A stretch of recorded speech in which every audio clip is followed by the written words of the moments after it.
Bonjour à tous, ici je vais vous présenter donc, le stage Retour à son essence. Alors, Retour à son essence, vous avez un week-end qui va être proposé en région parisienne à Préfontaine du 3 au 5 octobre. Ce stage de week-end va être comment dire, découpé en trois week-ends, donc un en octobre, un en janvier et un au mois de mars. L'autre stage qui se passe à la journée, donc pendant 6 mois, c'est une fois par mois une journée, commencera en novembre 2025 et donc là ça se passera dans le Morbihan.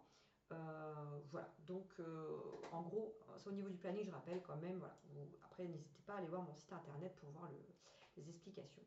Alors pourquoi ce stage et pourquoi demander un engagement? En fait, c'est un stage de développement personnel, c'est un stage qui va venir travailler sur vous et sur vos blessures et vos traumatismes. Pour rappel, nous sommes tous impactés par les traumatismes de notre enfance, notre petite enfance, voire intra-utérine. Mais on est aussi impacté par le karma transgénérationnel et le karma qui peut être en reliance avec nos vies intérieures. Alors, les vies antérieures, je mets un petit peu de côté, bien que c'est abordé dans le stage Retour à son essence, mais ce n'est pas forcément ce qui va être le plus courant ou le plus régulier. C'est pas les problématiques que je rencontre le plus lorsque je donne des soins aux gens. Ce qui revient très souvent, c'est quand même son passé d'enfance, de petite enfance, voire de nourrisson et de fœtus. D'accord? Donc il y a quand même ce passif-là qui impacte énormément qui a impacté énormément votre vie d'adulte. Et bien évidemment, en second plan, va venir aussi tout ce qui est mémoire transgénérationnelle, ce qu'on appelle le karma transgénérationnel. Donc il faut bien avoir en évidence que les retours à son essence, on va travailler plusieurs choses. Alors, c'est découpé en 6 journées de stage. D'accord? 6. Donc, vous avez d'abord l'enfant intérieur. La deuxième journée, on travaille les blessures de l'âme. La troisième journée, on va évoquer, alors je crois que c'était donc tout ce qui va être en reliance avec la mort chamanique, enfin pas la mort chamanique, mais la mort, la petite mort, la notion de culpabilité, les addictions. La quatrième journée, on va aborder la mémoire transgénérationnelle. La cinquième journée, on fait les mémoires de vie antérieure. Et la sixième journée, on fait les mémoires cosmiques ou les mémoires des peuples premiers. Voilà, mémoire cosmique, pourquoi? Parce qu'en fait, si vous voulez, en fonction de chaque être humain, nous sommes tous différents et il y a des personnes qui sont uniquement en reliance avec cette planète Terre. Voilà. Les mémoires cosmiques, ça signifie que, donc, du coup, il va y avoir un travail qui va être fait avec une reliance avec les peuples premiers. Donc ça peut être aussi intéressant pour faire une sorte de reset et de repartir peut-être sur des bases qui vont être plus fondamentales, qui vont être plus en accord avec la planète. Pour les mémoires cosmiques, c'est encore quelque chose de différent. C'est la reliance avec vos mémoires qui peut être en reliance avec d'autres planètes, donc d'autres énergies du cosmos. Voilà, donc ça c'est en gros, voilà, c'est 6 journées assez denses, on travaille assez fortement sur différentes choses. Beaucoup de personnes, enfin beaucoup, certaines personnes, en fonction des thématiques, il y a souvent on me dit ah mais ça c'est bon, ça c'est réglé, j'ai pas. Souvent, il y a toujours. Mais voilà, parfois il peut y avoir une forme de déni parce que c'est quelque chose qui n'est pas évident à aller aborder ou parce que la personne n'est pas prête, tout simplement. Par une sensibilité, quelque chose ça vient trop chercher dans les entrailles, ça peut être un peu dur, un peu rude. Et puis parfois on ne veut pas aller voir. Voilà. Donc le but du stage de retour à son essence, c'est d'aller voir. C'est pas pour rien que je parlais retour à son essence, c'est pour retourner vraiment à ce que vous êtes réellement depuis l'origine en fait. Donc je commence par rapport avec l'enfant intérieur. Alors pourquoi l'enfant intérieur? Parce que c'est la base. La base, parce que l'enfant intérieur, c'est celui qui vous a façonné par la suite dans votre vie d'adulte. Il faut savoir que la rencontre entre deux personnes qui vont former un couple, c'est la rencontre symboliquement de deux enfants intérieurs. Déjà de base. Alors, voilà, revoyez votre couple ou votre ancien couple, éventuellement si vous êtes célibataire, ou bien vos différents couples dans votre vie, et peut-être que ça vous créera peut-être un certain déclic ou certaines compréhensions de ce qui peut se passer. Mais généralement, alors, peut-être pas pour tout, mais il y a quelque chose voilà, qui vient chercher votre enfant intérieur avec l'autre enfant intérieur. C'est une rencontre de deux enfants, déjà, premièrement.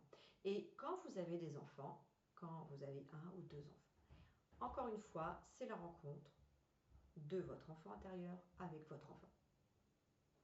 Donc ça, c'est vraiment des choses qui sont assez essentielles à comprendre et c'est pour ça que c'est très important de comprendre qui est votre enfant intérieur et de le reconnecter. Parce que si vous ne le reconnectez pas, l'enfant intérieur, c'est lui qui vous manipule. Vous êtes l'adulte qui est la marionnette. Vous pensez avoir, comment dire, maîtrise sur tout, mais en fait pas du tout.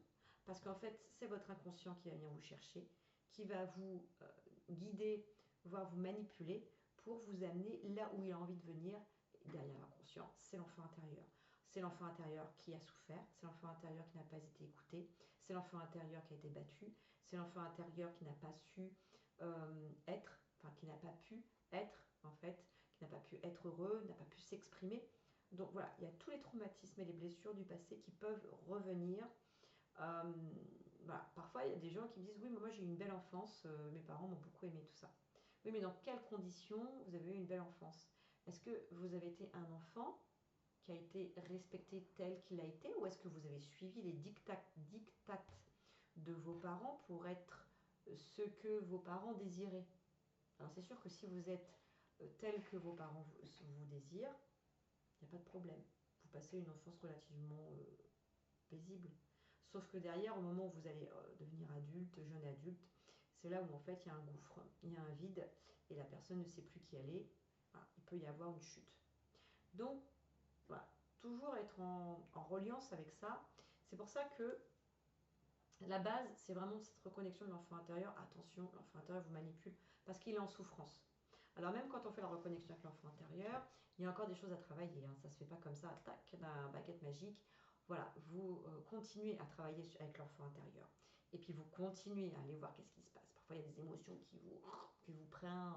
Vous n'êtes pas du tout un adulte raisonné et posé. Et c'est une situation qui paraît toute petite, finalement pour d'autres personnes, mais pour vous, ça vous met dans une colère pas possible, dans une rage. Et là vous dites, oula, c'est un peu bizarre quand même. Pourquoi j'ai une émotion mais aussi dingue? Eh bien, tout simplement, aller chercher l'enfant intérieur. Qu'est-ce qui s'est passé pour que vous soyez dans une telle émotion? D'accord? Donc, il y a toujours, en fait, une interrelation avec l'enfant intérieur. Il y a toujours des reconnexions, puis notamment un apaisement, une guérison. Et après, de fil en aiguille, donc là, bon, ça, c'est l'accroche, hein, voilà, c'est l'enfant intérieur et on va bosser avec. Puis après, de fil en aiguille, si vous voulez, on déroule le fil. Et donc, on déroule le fil, hop, on va maintenant aller voir les blessures. Par quoi, quelle blessure vous êtes concerné? Donc, moi, je vais vous présenter les différentes blessures. Et ça, c'est quelque chose qu'il va falloir travailler tout le temps. Parce que les blessures, vous allez y revenir tout le temps, toute votre vie. Donc là, en fait, nous, on va travailler en collectif et puis on va commencer à bien dégager, mais ça ne suffira pas, hein, d'accord? Donc on va continuer, puis après on va aller voir la culpabilité, parce qu'en fait, dès le début de votre histoire, en fait, on est tous concernés par ça, on est tous coupables. Pourquoi? Parce qu'en fait, on se sent responsable de nos parents. Donc en étant enfant, en étant responsable de nos parents, si on les voit souffrir, on va se sentir coupable. Donc la culpabilité concerne tout le monde, quel qu'il soit. D'accord? Que ce soit des enfants bien traités, que des enfants maltraités. Hein, ou dans le milieu, enfin peu importe en fait. Donc la culpabilité, c'est une émotion qui nous touche depuis qu'on est tout petit. Donc ça, c'est un truc à travailler, à aller bosser. Voilà, la culpabilité, les addictions, mais les addictions, on a des tonnes. Alors, les gens qui disent qu'ils n'ont pas d'addiction, il y a tout type d'addiction. Hein. Il y a même l'addiction à l'eau, qu'on appelle la potomanie. Donc, voilà, il y a addiction au sport, il y a addiction parfois même au livre. Il y a tout type d'addiction. Voilà. L'addiction, ça vient, là on va venir faire travailler le chakra de la gorge en reliance avec le chakra du cœur. Ensuite, on va travailler la petite mort, parce que c'est important aussi de passer par une sorte de renaissance, de se sentir mourir pour mieux renaître. Et puis après, on va forcément aller voir les mémoires transgénérationnelles, ce qui est normal, hein, voilà, lignée. On va aller voir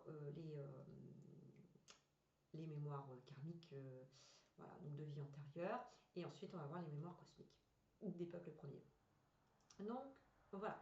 Donc ça, c'est une sorte de panel. Et donc, dans chaque journée, Donc bien sûr, c'est le matin, c'est surtout beaucoup de voyages, et l'après-midi, on est plus sous forme d'atelier ou de méditation, quelque chose de plus léger, parce que déjà le matin, c'est déjà assez lourd comme ça et assez dense.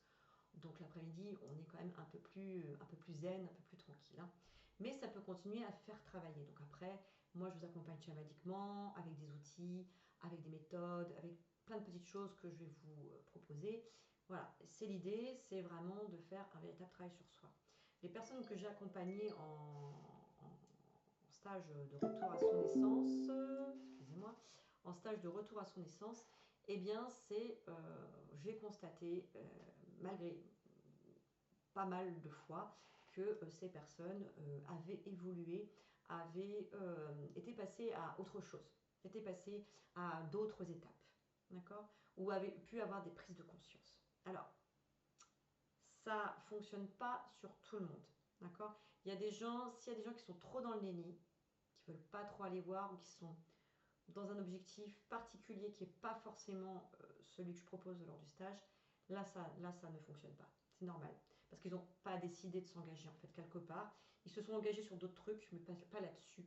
Donc là, bah, voilà, ça tombe à l'eau, hein, malheureusement. Puis moi, je ne suis pas à la place des gens, puis je ne force pas. Donc c'est chacun qui voit midi à sa porte, comme on dit. Voilà, en gros, pour le stage Retour à son essence. C'est un beau stage. J'aime beaucoup accompagner les gens dans ce stage. Il y a énormément de choses qui se révèlent. Et en plus de travailler en collectif, c'est hyper, comment dire, hyper intéressant, et ça apporte une belle guérison. Parce que dans un groupe, vous allez voir des miroirs, des choses qui vont vous plaire, déplaire. Et du coup, vous allez travailler ensemble. En fait, il va se passer une forme de solidarité. Je suis désolée pour les notifications, j'aurais dû mettre en muet. Il va se passer une sorte de solidarité, une force qui est assez étonnante et aussi agréable à voir. Voilà, je vous souhaite de passer une belle journée ou une belle soirée là où vous êtes. Et je vous dis à bientôt.